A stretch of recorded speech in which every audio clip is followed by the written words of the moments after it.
রাজনৈতিক নেতারা মিডিয়াদেরকে বলে দেওয়া হয় অমুক মাদ্রাসার বিরুদ্ধে একটা নিউজ করে দাও। বিভিন্ন ষড়যন্ত্রের নিউজের মাধ্যমে আলেমদেরকে অপমানিত করা যাবে।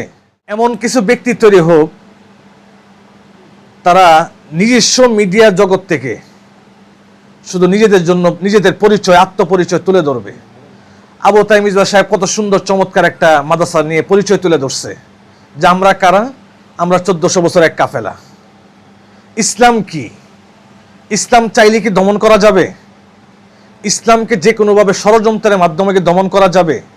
মিডিয়ার নেগেটিভ দাঁড় করানোর মাধ্যমে কি ইসলামকে দলিসাৎ করা যাবে? বিভিন্ন ষড়যন্ত্রের নিউজের মাধ্যমে আলেমদেরকে অপমানিত করা যাবে?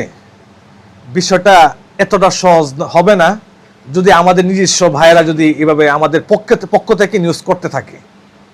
রাজনৈতিকভাবেও কিন্তু ইসলামপন্থীদের উপর একটা চাপ প্রয়োগ করা হয়। রাজনৈতিক নেতারা মিডিয়াদেরকে বলে দেওয়া হয় অমুক মাদ্রাসার বিরুদ্ধে একটা নিউজ করে দাও।